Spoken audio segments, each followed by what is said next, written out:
நம்ம என்னதான் குழம்பு செஞ்சாலும் அம்மா பாட்டி அவங்கெல்லாம் வச்சு கொடுத்த மாதிரி நமக்கு கைப்பக்குவம் என்றைக்குமே வராது. நான் இன்றைக்கி எங்கள் அம்மா பண்ணுற மாதிரியே நான் இன்றைக்கி நாட்டுக்கோழி தண்ணி குழம்பு செஞ்சு காமிக்கிறேன். வாங்க எப்படி செய்யறதுன்னு பார்க்கலாம். ஆயில் ஹீட் ஆனதும் எடுத்து வச்சுருக்க ஸ்பைசஸ், சோம்பு, வெட்டி வச்சுருக்க வெங்காயம், தக்காளி, பச்சை மிளகாய், கருவேப்பிலை எல்லாம் சேர்த்து நல்லா வதக்கிட்டு நான் நாட்டுக்கோழியை வேக வச்சு எடுத்துருக்கேன்.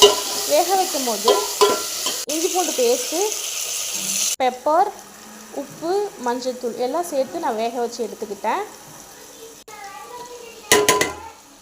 தக்காளி வதங்கினதும் நம்ம உப்பு சேர்த்துட்டு மசாலா சேர்த்துக்கலாம். மசாலா குழம்புத்தூள் 2.5 ஸ்பூன், மிளகாய்த்தூள் 1.5 ஸ்பூன், மல்லித்தூள் 1 ஸ்பூன், மஞ்சள் தூள் 1/4 ஸ்பூன், சிக்கன் பொடி இல்லைன்னா கறி மசாலா பொடி 1.5 ஸ்பூன் எடுத்துக்கோங்க.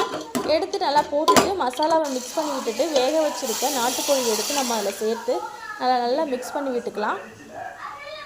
நம்ம வேக வச்ச தண்ணியை வேஸ்ட்டு பண்ணக்கூடாது. அதை நம்ம குழம்பு வைக்கிறதுக்கு யூஸ் பண்ணிக்கலாம், சூப்பாகவும் குடிச்சிக்கலாம். நான் இன்றைக்கி குழம்பு வைக்க யூஸ் பண்ணிக்கிட்டேன். அவ்வளோதான். இதை ஊற்றி நம்ம கொதிக்க வச்சு எடுத்தோம்னா நாட்டுக்கோழி குழம்பு